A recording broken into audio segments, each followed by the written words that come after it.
And so, as I was saying, this is part two of Michael Jackson dead at 50, Farrah Fawcett dead at 62. Um,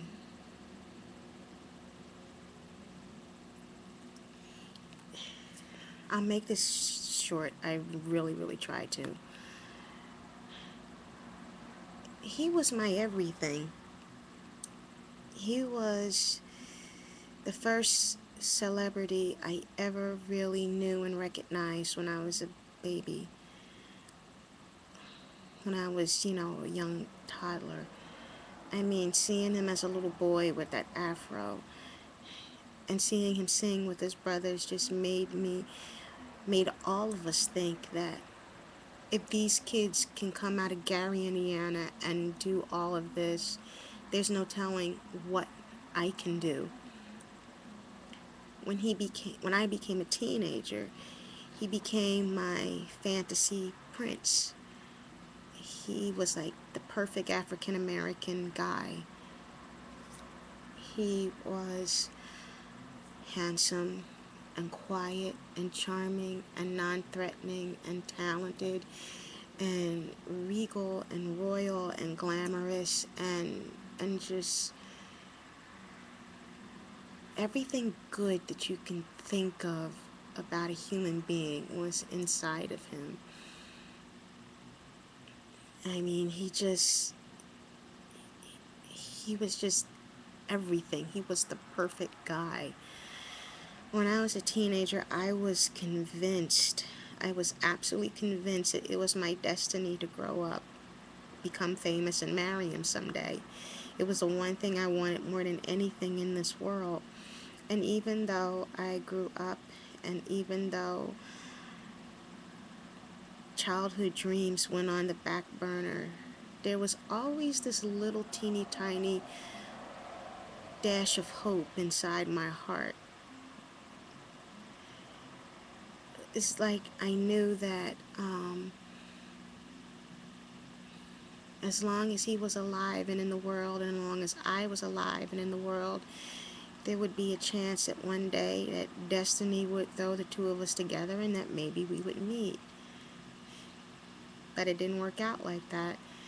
And it's just such a damn shame. I mean, when I started acting a few years ago, even though it was just local, there was always this part of me that always said, you know, if I become famous with this, there's a bunch of celebrities that I would like to meet. But the one that I really wanted to meet was him. And now I'll never get that chance. And if I ever do want that chance again, I'm going to have to die first. And as much as I love the guy, not that much. Although I have heard some disturbing reports that there have been at least 6 or 7 people who have committed suicide because of Michael Jackson's death, and I really hope that that is not true. No matter how much you love somebody, be they a family member or an entertainer or whatever, you don't throw your life away. You live for that person. You live. But despite all that, he was such a fabulous entertainer and such a wonderful humanitarian and a really good person. And I never ever believed any of those things that people had said about him. I mean, it's so sad because, when you look at him over the years, he became many different things to many different people. With his passing, in a way, he has become our Marilyn Monroe. Someone just, very beautiful and sweet and innocent. He also became our James Dean, someone who was very rebellious in his own way. He became our Elvis, someone who was such a trailblazer in music that no other force could even compare. And in an odd way, he became our Howard Hughes. he became someone who lived an odd lifestyle. But because of that odd lifestyle, you were still mystified by him and wanted to still know him and maybe even try to save him.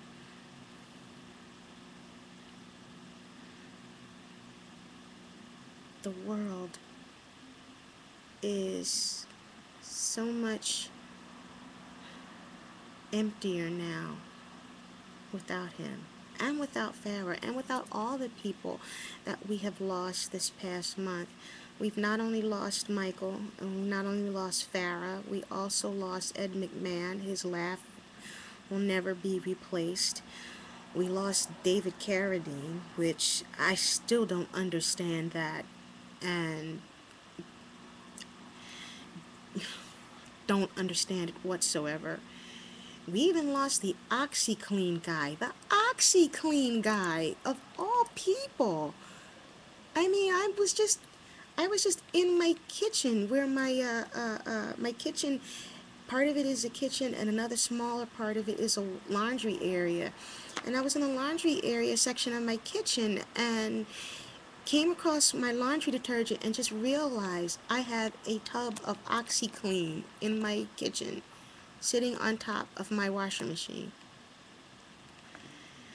And it's like, what the world? What in the world is going on?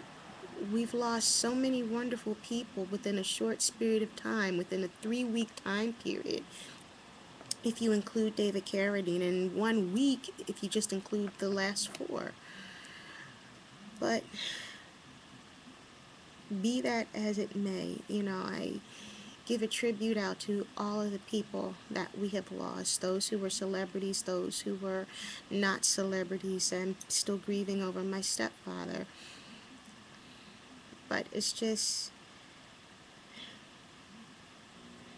with Michael, the world just seems sadder. I mean, I felt like this when Princess Diana died. The world seems like a sadder, dimmer place because he's no longer here. The only thing that I can say about it is that, Michael, wherever you are, no matter what has happened, despite what has happened, you were very well loved. You were loved by me. You were loved by millions of people. You were loved by your family, your friends, your fans. Same with you, Farah. We'll never forget you. And you have spent your time on this earth entertaining the masses. And now it's time for you to rest and have somebody else entertain you. I send a prayer to all of those who have been lost. And the one prayer that I always say when it comes to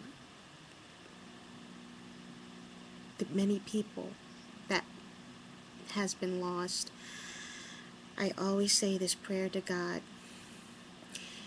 May their souls rest in the eternal peace of the Lord's loving embrace.